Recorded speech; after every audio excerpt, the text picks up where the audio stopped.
नमस्कार, मैं हूं रूपी मिश्र। आप देख रहे हैं चंपारण मिरर। मनीष कश्यप भाजपा का दलाल है। मनीष कश्यप भाजपा का एजेंट है। यहां तक कहा गया कि मनीष कश्यप आरएसएस का सदस्य है और वह भाजपा के लिए कार्य करता है। इतने सारे आरोप लगे यूट्यूबर मनीष कश्यप के ऊपर, और जिस भाजपा के लिए वह आरोपित हुआ, जिस भाजपा के नाम से वह बदनाम हुआ, वह भाजपा 1% भी प्रयास नहीं की मनीष कश्यप को बचाने के लिए।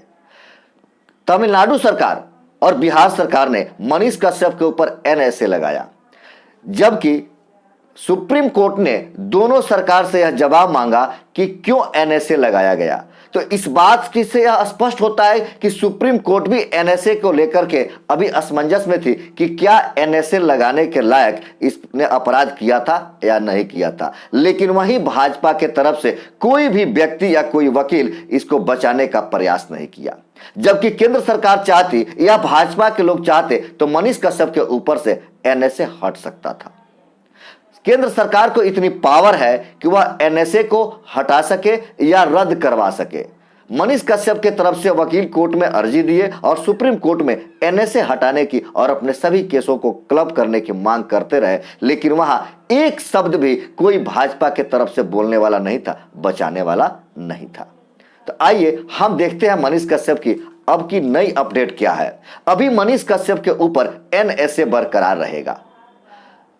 तमिलनाडु के राज्यपाल ने मनीष कश्यप पर लगे एनएसए को बरकरार रखा और अब मनीष कश्यप 11 महीने तक तमिलनाडु के जेल में रहेंगे, क्योंकि एनएसए के तहत किसी व्यक्ति को कम से कम 9 महीने या अधिकतम 1 साल तक तो जेल में रहना ही पड़ता है। तो 1 महीने उन्होंने जेल में काट लिया है। अब बचे बाकी के 11 महीने भी मनीष कश्यप को तमिलनाडु के जेल में गुजारना पड़ेगा। यूट्यूबर मनीष कश्यप को लगा फिर से बहुत बड़ा झटका। अब मनीष कश्यप 11 महीने तक रहेंगे तमिलनाडु जेल में। मनीष कश्यप पर लगाए गए एनएसए को राज्यपाल ने दे दी है मंजूरी। सुप्रीम कोर्ट के जज ने मनीष कश्यप पर लगे एनएसए के लिए राज्य सरकार से सवाल पूछा और सुप्रीम कोर्ट ने मनीष कश्यप को के केस को रिजेक्ट करके हाई कोर्ट में और राज्य सरकार के पास जाने को कह दिया। वहीं अब तमिलनाडु सरकार के राज्यपाल ने मनीष कश्यप पर लगाए गए एनएसए को मंजूरी दे दी है।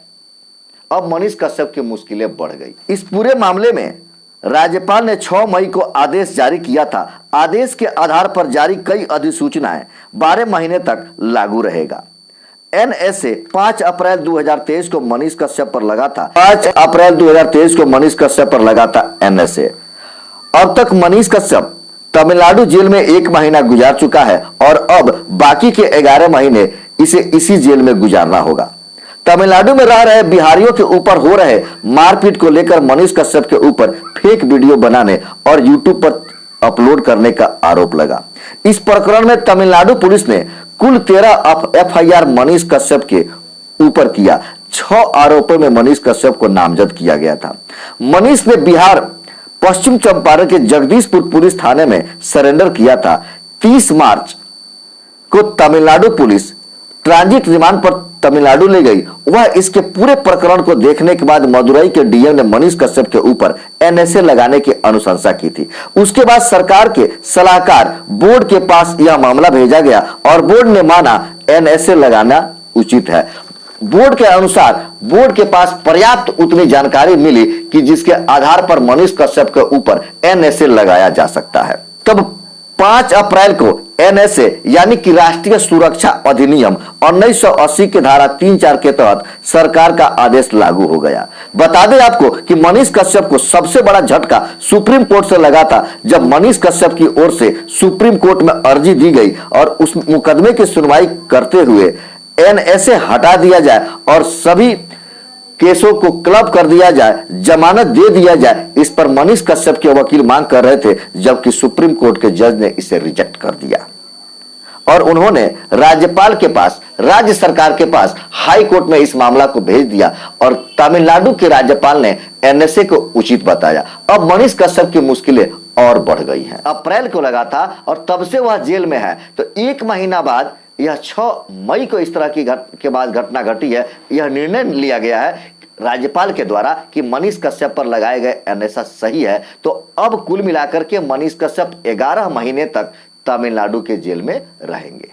मैं आपको बता दूं कि मनीष कश्यप के ऊपर आरोप है कि तमिलनाडु में हो रहे बिहारी मजदूरों के ऊपर भेदभाव, मारपीट और उनको भगाए जाने का फेक वीडियो चलाने का आरोप लगा है। हां, आरोप सिद्ध हुआ कि नहीं, लेकिन इस संबंध में मनीष कश्यप के ऊपर एफआईआर हुआ। तमिलनाडु में 11 केस किए गए, जिसमें 6 मुकदमों में मनीष कश्यप को नामजद बनाया गया। बिहार सरकार तो उन पर पहले से ही खार खाई हुई है। कई ऐसे केस और पीछे बीते हुए केसों को भी बिहार सरकार उजागर कर रही थी और मनीष कश्यप के ऊपर और भी 1-2 मुकदमे बिहार में करा दिए गए। तो बिहार सरकार तो मनीष कश्यप के पक्ष में पहले ही नहीं थी और जिसके लिए वो बदनाम हुए, भारतीय जनता पार्टी के लिए बीजेपी के एजेंट कहे गए, बीजेपी के दलाल कहे गए। यहां तक कहा गया वकीलों के माध्यम से और अन्य लोगों के माध्यम से कि मनीष कश्यप कोई पत्रकार नहीं बल्कि वह एक राजनेता है, वह चुनाव लड़ चुका है और वह भाजपा समर्थित व्यक्ति है।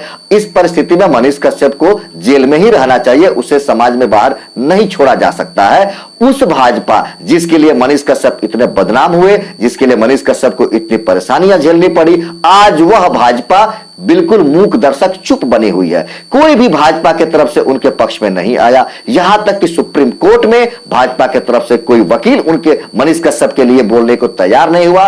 केंद्र सरकार भी चुपचाप तमाशा देखती रही, जबकि केंद्र सरकार चाहती तो मनीष कश्यप के ऊपर लगा एनएसए हट सकता था।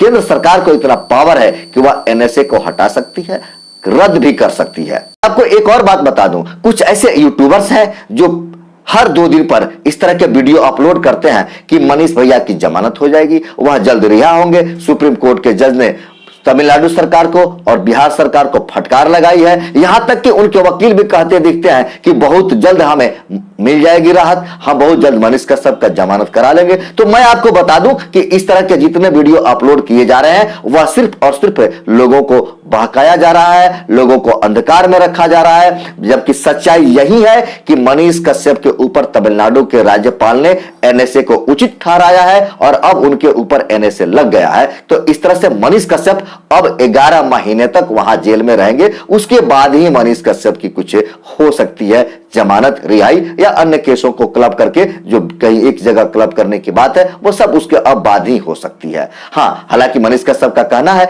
कि मुझे न्यायपालिका पर भरोसा है, मुझे भी न्यायपालिका पर भरोसा है, मैं भी न्यायपालिका पर भरोसा करता हूं, सभी भारतवासियों को अपने संविधान पर भरोसा है, न्यायपालिका पर भरोसा है। तो आप भी भरोसा करें और देखें आगे क्या होता है।